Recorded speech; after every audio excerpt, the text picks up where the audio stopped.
और आयुर्वेद के जो 6 ऋतु बताए हैं उसमें से शिशिर ऋतु जो ठंडी का हमारा दूसरा महीना है उसकी भी शुरुआत हो जाती है। इस शिशिर ऋतु में वातावरण में ठंडी ठंडी हवाएं चलती रहती है, जिसकी वजह से वातावरण रुक्ष हो जाता है और शरीर के अंदर भी वात का प्रकोप हो जाता है, रुक्षता बढ़ने लगती है। और इसी शिशिर ऋतु में जो हमारा मकर संक्रांति का त्योहार आता है उसमें हम लोग तिल और गुड़ से बने हुए व्यंजन जैसे कि तिल गुड़ के लड्डू या फिर चिक्की या फिर रेवड़ी खाते हैं।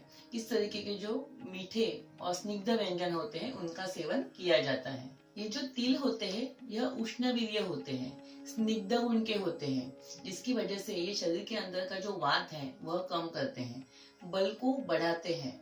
उसके साथ साथ केश और त्वचा की रक्षा करने के लिए भी यह बहुत ही लाभकारक होते हैं। इसी वजह से इस ऋतु में, शिशिर ऋतु में और मकर संक्रांति के त्योहार में तिल का सेवन करना बहुत ही लाभकारक होता है। गुड़ है वह भी मधुर रसात्मक है और स्निग्ध गुण वाला है, जिसकी वजह से वह शरीर के अंदर का वात कम करने में लाभकारक होता है। उसके साथ साथ गुड़ में लोह भी बहुत प्रचुर मात्रा में होता है, जिसकी वजह से यह शरीर को बल देने वाला और रक्त की कमी को कम करने वाला होता है। और इसीलिए मकर संक्रांति में गुड़ खाने का भी विधान है। और इसीलिए हमारे पूर्वजों ने तिल और गुड़ से बने हुए व्यंजन यानी कि मिठाइयाँ खाने का रिवाज मकर संक्रांति में बनाया है।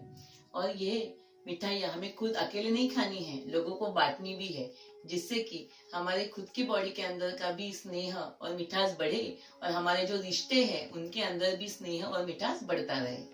और इसीलिए जब भी हम एक दूसरे को तिळगुळ देते हैं तो मराठी में ऐसे बोला जाता है, तिळगुळ घ्या आणि गोड गोड बोला, जिससे कि हमारे रिश्तों के अंदर का स्नेह और प्रेम बढ़ता रहे।